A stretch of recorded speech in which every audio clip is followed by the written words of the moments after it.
Hey guys, it is With Life Changer Interviews, and I'm here with Scott Thompson at Bethel Atlanta.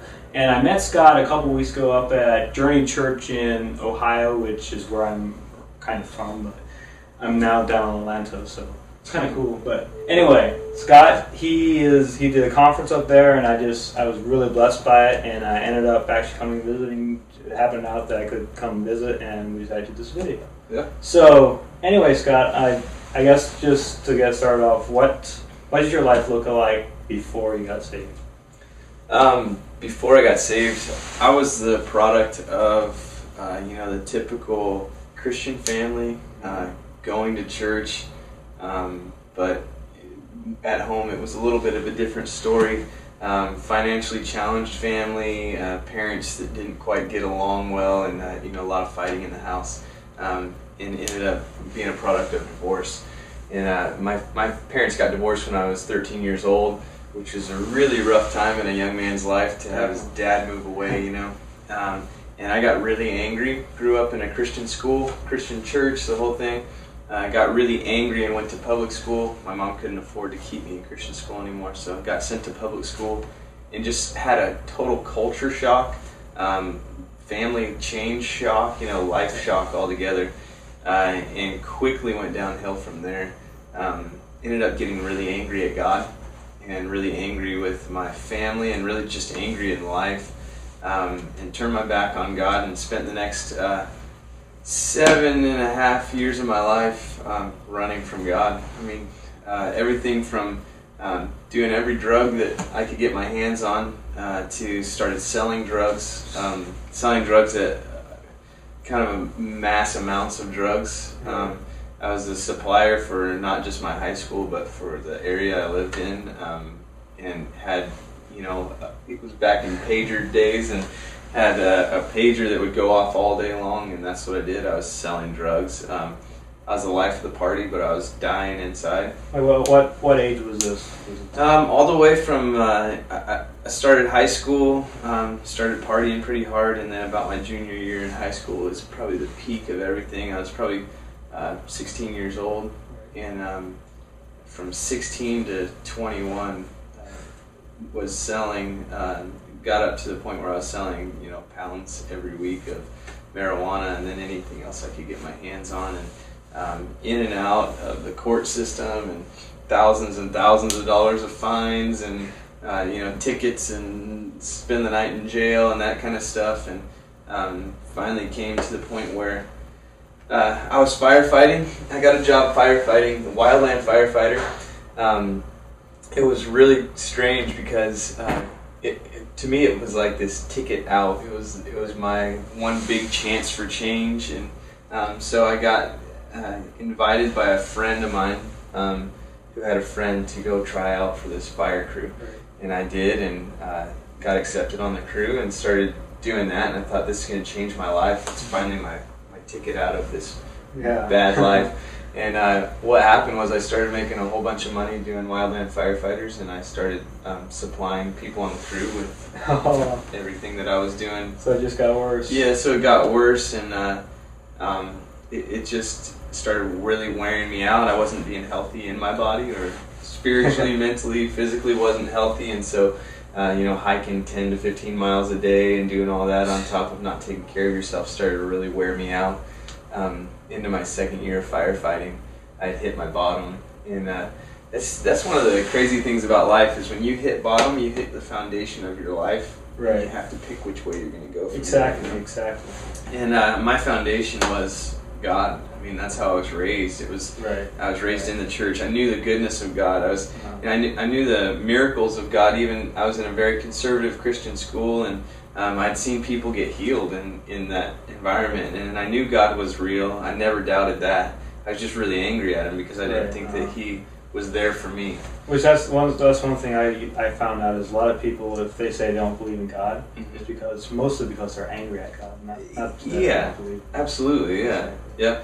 It's true. A lot of people that hate a family member, they really love that family member. They've just been hurt by them, Right, exactly. And hate's just a word they put on their hurt, Right. And that's how I was with God. I felt like He had turned His back on me. That why my family? Why do you let this happen to my family? You know? Yeah, I know how that is. Totally. You don't realize, that people have free will, and God will not intervene and control free will. Like, my parents made decisions that affected my life, and while God didn't like it, and God was sad for me, and He was there with me, He didn't cause them to get a divorce so that I would suffer through part of my life to learn something. Yeah, He can help us learn through our struggles, but He doesn't.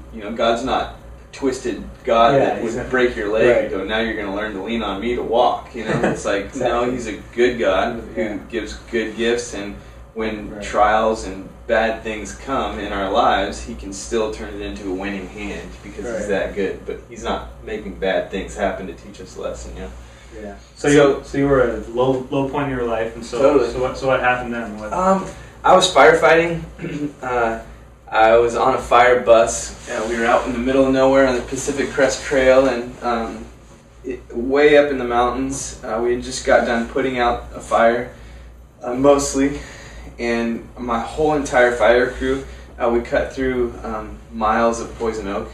It was really bad poison oak on that side of this mountain, and we all got poison oak really bad, like head to toe poison oak, horrible poison oak. And then on top of that, we got a camp flu came through.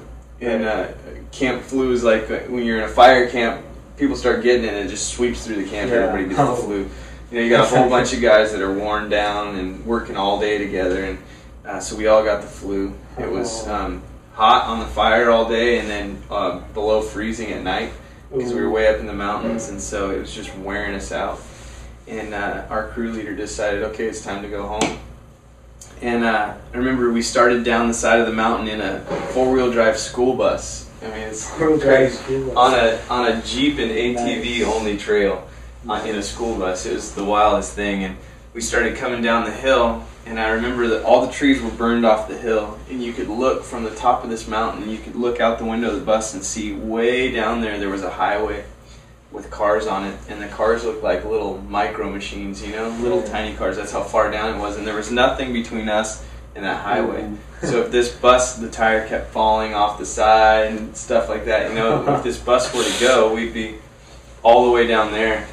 And something in me got excited about that. Like, this could really be the end. I felt like I was suicidal, but I had learned growing up that people that commit suicide go to hell, and that that's not biblically sound, but someone taught me that, and that's what I believed with everything. And now I don't even know. It doesn't really say much about that, but at the time that was truth to me.